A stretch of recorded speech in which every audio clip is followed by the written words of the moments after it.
Hi everyone, I'm Shep Shepherd, or Ulrich von Brandenburg in the SCA. I have been asked several times to make a sword making video. I've taught this class several times. I guess if we're going to go by history, swords that I've made have won 8 crowns and meridiers. Only one by me, but hey, I'll get there. So I get asked to make swords for people a lot, and this is my class, mainly for Sir Eric, who always harasses me to make this video. So the things you'll need, of course, are a stick of rattan. This is a long one. This is going to be probably about 45 inches. It'll be my MGT single sword stick for a couple of years, and then I'll hand it off to Sir Duke Caspar. He'll use it for several more years. You're going to need your basket hilt, a draw knife, a shaving knife. I use a utility knife for it. You need a Sharpie or something to mark the stick with. You'll need your duct tape. I use Gorilla Tape for all of my swords. Some gaffer tape or hockey stick tape to wrap your handle in. Some strapping tape for securing your stick to your rattan, to your basket hilt, electrical tape to mark the edge, a rasp to bevel the edge of the tip of the sword so it doesn't cut anything, a tape measure if you're not sure the length of your stick and you need to cut it down, and of course, in case I missed it, the draw knife. A lot of people will use a sander or a scroll saw. I have those, but I'm not going to use them, and here's why. I suck with power tools. It's partially that. If I make a mistake with a scroll saw or a sander, I can't recover from that to fix the sword. I've lost several sticks of rattan doing it that way, so I always use the draw knife because I just feel like I have more control making it, and when I hand someone off a sword, I can honestly tell them I made them a handmade item. I didn't use any modern equipment for it outside of it. By modern equipment, I mean machine equipment. Alright, so over here we have the stick we're going to use today. We have a stick that goes in my pot of sticks here with my sharp Armory basket hilts, sold me by Duchess Maisie of Dumbarton. She's great. They're great. I suggest using them. This is not a paid advertisement. But this is what the sword will look like before I tape it. This will be what the sword will look like after it's taped, roughly, without this portion. I do not do thrusting tips. If you want a thrusting tip on your sword, I will just give you this. I don't usually attach a basket hilt when I make swords for someone else. I just give them this, and then they get to make the rest of it. But I will show how I do mine. Alright, so, the one other thing I wanted to show. So if I'm doing several, like you can see I have several sticks in here. I'm making several at a time, and for some reason they're not the same length. All of my swords are 38 inches long. Everything I use is 38 inches long. If it's not, it's for a specific tournament. If it's something like 36 inches or less, or whatnot. And then, so out of most sticks of rattan, I buy all my rattan from Master Eric from Munitions Armory. He's a great guy. But I usually get 3 full 38-inch sticks out of one of his sticks of rattan, and if I don't, I get 2 38s and a 32, which I give to Yanka, because it's about the right length. One of the things I've noticed over the years from different kingdoms, if I say I have a 38-inch sword, I'm referring from the end to end, 38 inches. Some kingdoms talk about that in blade length, and I have no idea what that blade length is. I'd say probably about 30 inches. Alright, so this will be my next crown sword. I'm going to leave this over here. So, what everything's for. You start with your tape measure, if you want to know what length you're making. This is 45 inches. Just like I thought. So the first step is figure out which end you want to you want to shave down.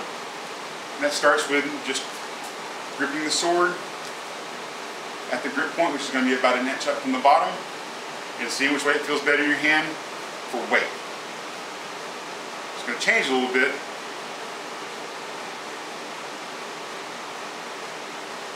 I like my swords a little tip heavy on my normal sword, but on my long swords for that particular tournament in MGT, the single sword tournament in MGT, I like them a little hand balanced. So that's going to be this end here. So step 1, basically step 3, mark the hand in so you know right quick. Because nothing's weirder than getting that done, setting it down on the table to grab other pieces. By the way, this is all this stuff is never laid out like this when I start this. I have like 2 pieces of what I'm doing. It's all over in my toolbox, and I'm constantly going back and forth. I am not organized. I'm going to set this over here too, out of the way, because this is going to wobble around for a bit. All right, once that's done, take your basket hilt, slide it in,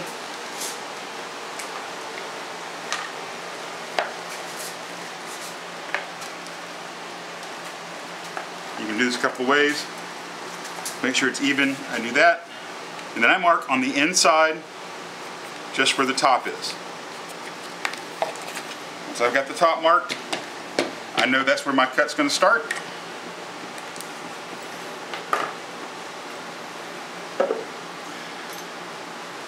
And the next part is figuring out which end is going to be the top.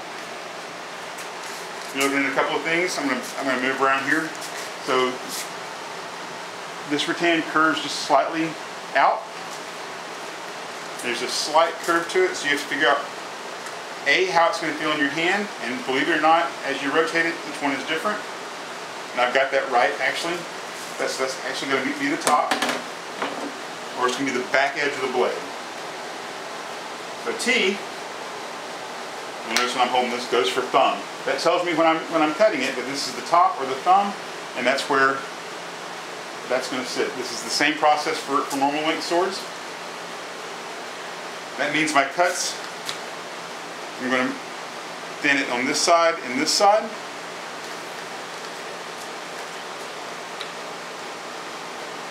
So I want that, come here. I want this T to be right at the edge of this table, and this line to be right at the edge, because I'm going to rotate it that way, because this reminds me this is going to be the top of the sword, right? So if I put it like this, I'm having to cut on the sides. So I set that down there. I lock these in.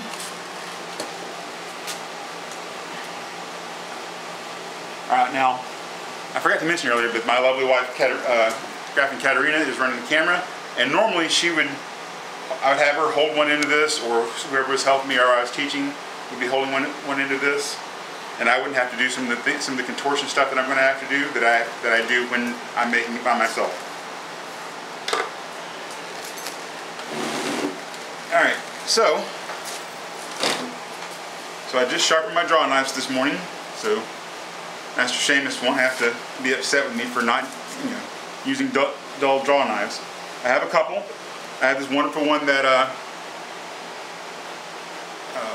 Baron Cisco left when he lived here, and did not ask for it back, and if he does, I'll give it back to him. So if you're watching this, Cisco, I still have your draw knife.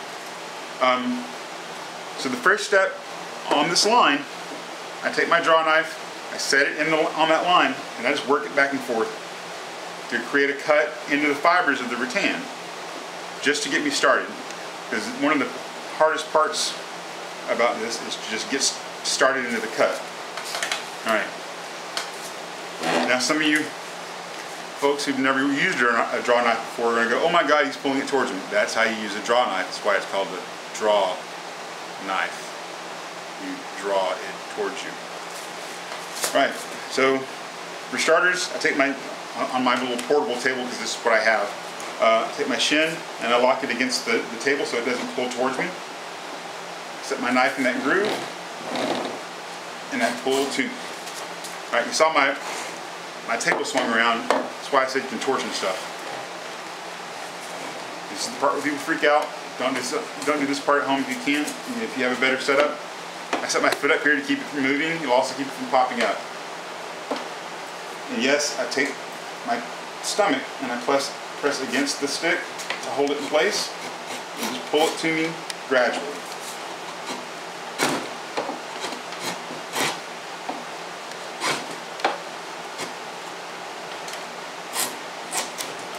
You should get curls, something like that, or this, and this will make a mess. Oh, by the way, I never do this in garb, ever, unless I'm teaching a class at an event, or apparently I'm making a video for the SCA.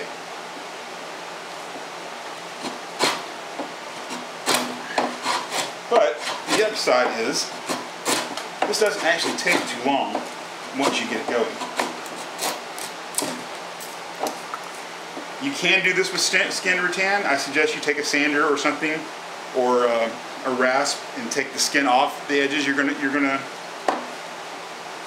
shave down before you start, at least enough to get going and get underneath the skin. Not that I'm good at getting underneath the skin of anyone. So you want a nice even pull down here. And there are a couple of things you could probably do, and with other equipment you could leave a complete circle at the end, but I just don't do that. So there's going to be a couple of times you have to reach down and grab the blade. And what I want is about like this, and then I'm going to go a little bit thinner, to where this portion of my fingers, when I'm just grabbing the blade, curls around about right. So once I have that, I want to go a little bit lighter, make it just a little bit thinner than that, because I'm going to add tape to it, which is going to make it thicker.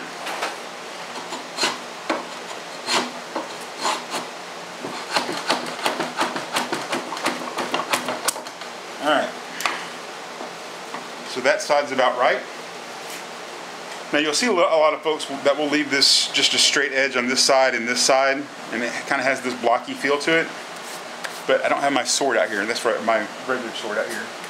So I'll show you on this. And this is close to an actual sword handle without these little grips that I can explain, because I forgot to bring my sword out. Sword handles aren't edged like that. They're oval. Sword handles, actual sword handles period, are oval. Why? Because your hand hates a blot. It hates anything that cuts into it. So when it fits in your hand, it should go around like that. Now, I hold my swords like this, actually inside my, sorry. I hold my swords like this inside my basket hilt. But when I, full extension, it's like this. And I want that all to feel right. Alright, so once I have that edge down, I go ahead and I take my draw knife and I round the edges, just real light. You should get real thin curls about like this from it. And all you're doing is taking those edges that are going to cut into your fingers away. Now you'll end up doing this several times throughout the process.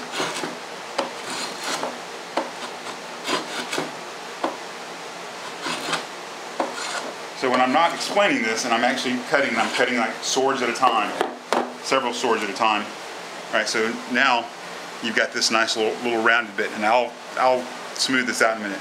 Some people sand all this down. I do not. Why don't I sand it down? Because I'm covering it in this hockey stick tape. All right, so now, so you know where it is, the T, you can't see it. That T that was on this side a second ago is now here. The other reason I put that T in is I know when it's pointing directly that way that the top is 90 degrees this way. When it's facing this way, the top is 90 degrees this way, and I don't over-rotate my handle, because now it's not flat on this side. So when I grab this side for an edge, if I don't have that T, I may over-rotate it this way or that way, and I won't get my sides even. So I get that T to that side, that mark lined up, cinch everything down again. A $40 traveling table when I bought it years ago, which is fantastic for holding things in like this. All right, so get it there. Once again, lay your draw knife on, get that cut in to mark where you're starting. Now, you'll notice when I actually do the cut, and I'll show you on this side, I forgot to show you on the other side, this kind of has a swoop in. You're rarely ever going to have your hand all the way up here, so if you have that gradual that I'll show you here in a second, your hand knows when it's starting to slide towards the end if you're not looking at your sword. I'll also show you some advantages to that here in a minute. Less explaining this side, more cutting, so we can get through it.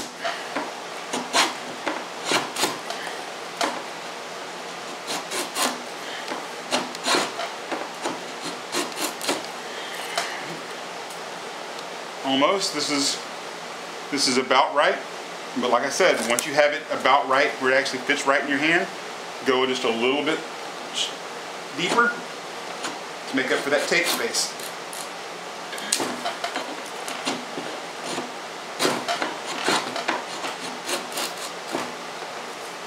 All right, so this is that raise I'm talking about, right?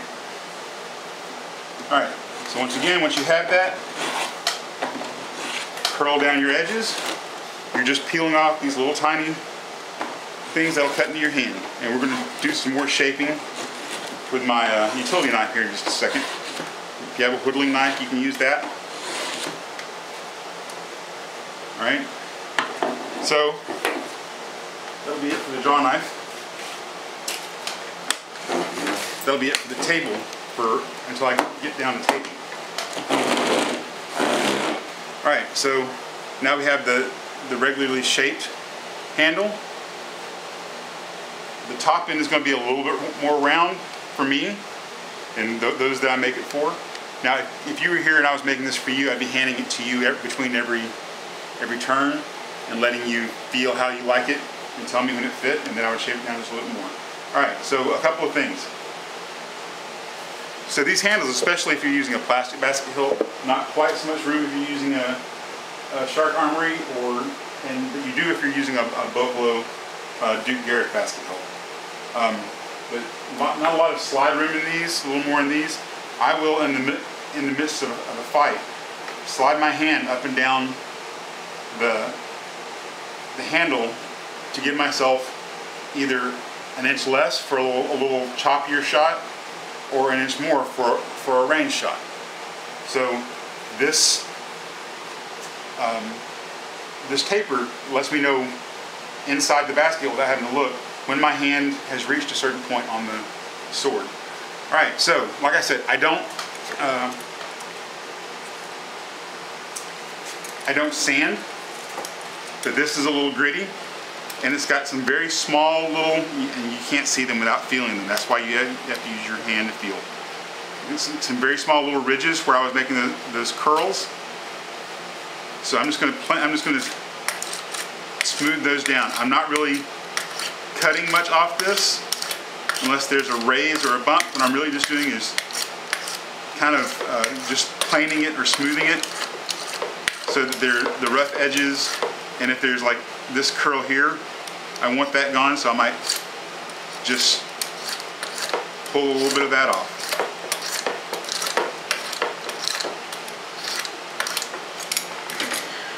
Alright, so that's about right. It's just how I want it. Okay, so the next step, I don't need this anymore. The next step is this handle. I could do it the cool way that today's show does, and just start it and then show you the finished product, but that doesn't give you the full pleasure. So once again, top or thumb, place your gaffer's tape or your hockey tape right there, go around once, and you want to drop it about 8 inches, and then you spin it. You're just going to make a little rope out of it. One of those little things that gives you a texture in your hand to give you an idea where you are on the sword and give you just a little bit of grip while still having, see how I did that? I'm just taking this, extending it, and spinning it, making a row. Alright, once you pull a little bit, make sure you know where the top is, or the non-sticky part. I'm just going to wrap that down. See? I just made some, so I'm going to pull that a little bit more. It's unfortunate, that was almost a perfect pull. Alright, so I've got roughly at a 40 or 50 degree angle coming down all the way to the bottom. Put another loop around the bottom, all the way around, and then I start coming back up the opposite direction of the spirals, but making sure I don't leave any rattan gaps. So just to the edge of the tape before it, not a lot of overlap, a tight spiral, all the way back up the handle.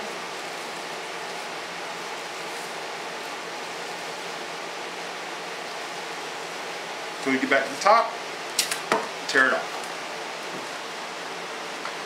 There you have, if you ordered a sword from me or asked me for a sword, there you have exactly what you would get from me, unless you asked me to tape it and sent me a basket hilt to do it.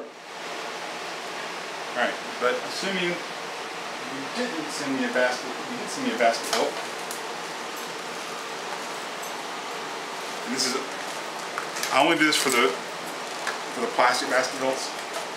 I put a little screw, a trigger, which I don't normally use. I normally just use a lanyard that's tied around the handle because I hate the trigger and a lanyard. But when I'm doing a single sword for single sword fighting, it's always a trigger.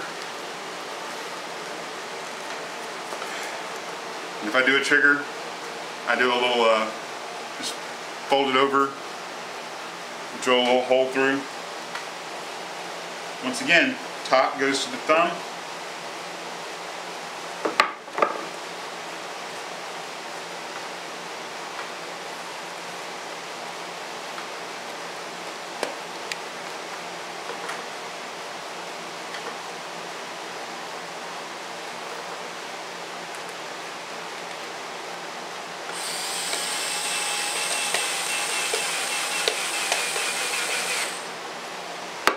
So that's drilled in.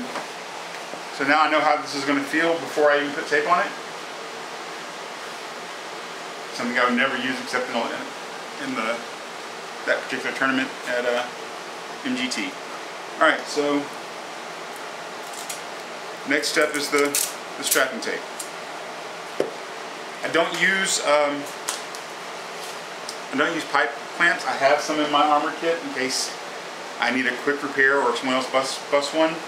But years ago I started using just strapping tape. Actually when I switched to plastic basket hilts, because they're so springy, the other ones would once you tight tape it down, it would start working its way loose because they're of the springy of the tangs.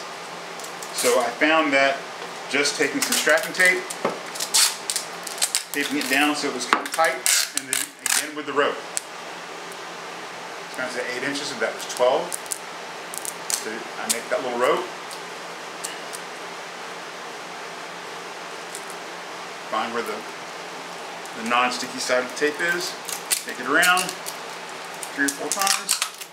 Go around it one more time.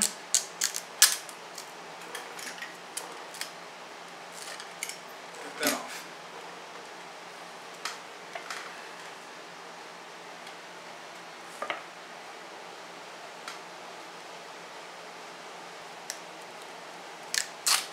Go around once, so everything's locked in. 8 inches.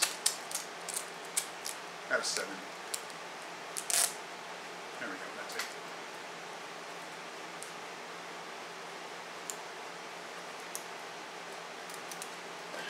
Go around just to wrap those in place.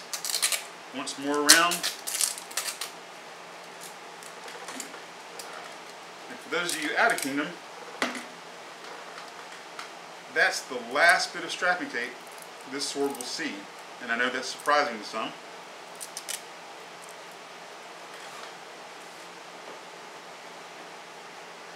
Alright, so the next portion,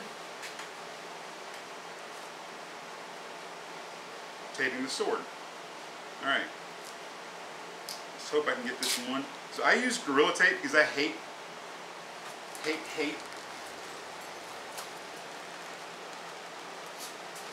go. I hate this portion when I don't have Gorilla Tape and I have to peel off a sword to retape it for some reason. Like this one got broken just at the tip, so I can actually save this, cut the tip off, retape it, and use it again for practice. It'll be about 36 inches. And do that when I'm trying to work on A-range fighting. But I use Gorilla Tape because it rarely ever, you know, when duct tape gets hot, it kind of melts into the stick. Gorilla Tape doesn't do that. It stays this pretty solid shape. Alright, so I'm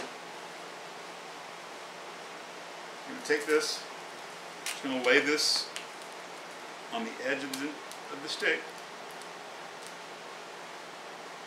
so that I know I'm getting most of the top of the stick. I'm just really worried about the stick itself, not the tang. It's about even on the stick. It's going to go the length of the sword. I'm going to let this end dangle off the end of the sword for a minute, but I'm making sure that the curve of the sword runs down the middle of the tape. See what I've done there? And I'm just going to bend it around. What I'm hoping at the end of that is that when I come down the other end, I'm just doing the exact same thing on the other end, right? Bending that over.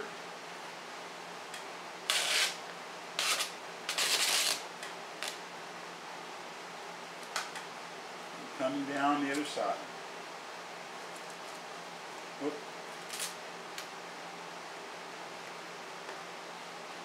So you walk this in, making sure you're coming down the middle of the tape, a little off. You can tear it. I'm going to cut it because I want a sharpened edge at the end, just because I want it to fit right. I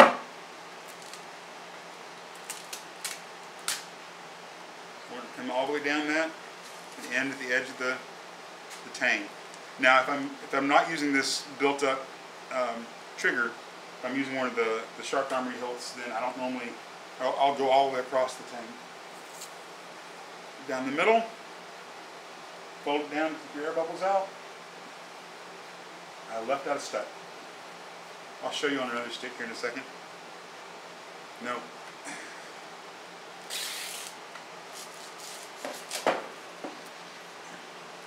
Alright, so I left out a step. And I'm going to leave this in just like this because I want you to see the fix. So, by the rules, you can't have a sharp edge on the end of your stick. It's dangerous to the other fighters. Cut them. Dangerous to their equipment. Take a rasp, and I just run it along the outside edge, all the way around, and just put a little bevel on the outside of the stick. I might even be able to reuse this tape here in a second. And I'll actually probably leave this mistake in because, you know, we're human, and we shouldn't ignore the fact that we make mistakes. We make mistakes, try to fix the mistakes. More than a rule in woodworking, and just woodworking, a rule in life too. Alright, so a really simple run around. Now I don't have a sharp edge on this stick. I'll run this back over. Let's hope that I can make this save. Can't always. Not the first time I've made that mistake. It won't be the last. Oh, I talk a lot when I do this, don't I? Alright.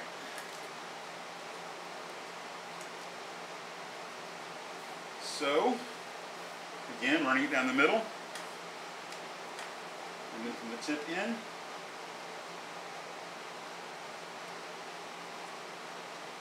smoothing it out so you don't have any air bubbles or air gaps. And at the end of that, you're going to have these little flip-ups at the end. Just press down, press in, and you'll have these two little tabs. Fold them down. Take your, and I just use about a half width piece of tape and run it around the outside. Some people, if they're not used to seeing that, will think you have a thrusting tip. I've even had people pass armor inspections with a thrusting tip because it was like that. It was always awkward. My sword doesn't have a thrusting tip. Anyway, so you'll have a line down the center of the front edge and the back edge.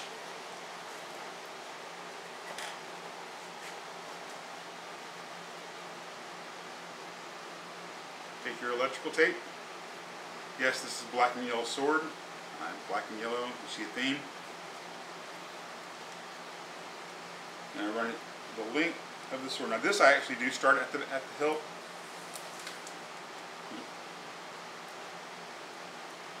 Brand new roll of tape.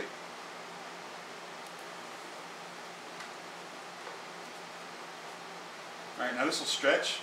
Let it stretch back in. Bring it straight down that line, right down the middle of the blade.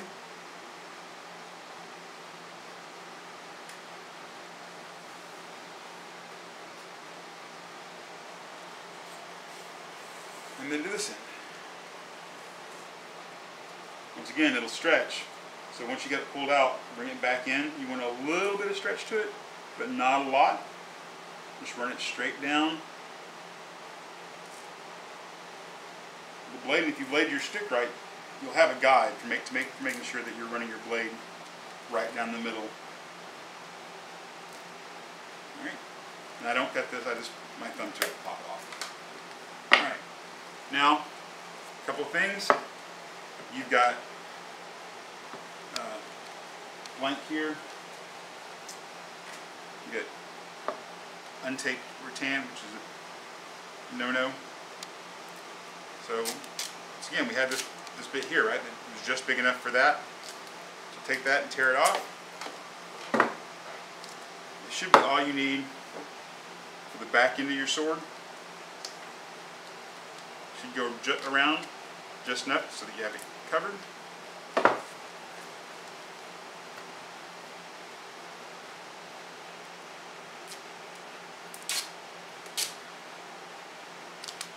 And then just a simple wrap around here.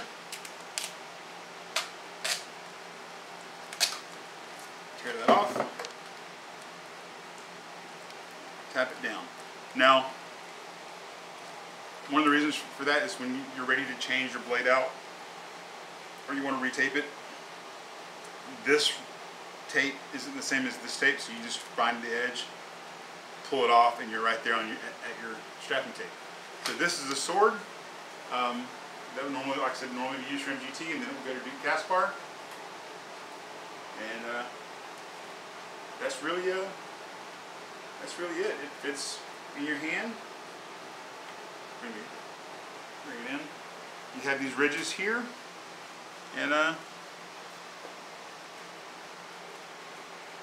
ta-da! Thanks for watching the sword making class by me. If you have any questions, see the comments. I'll post this on my YouTube page here in just a little bit.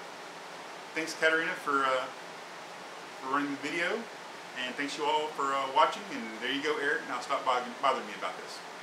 Love you guys. Bye.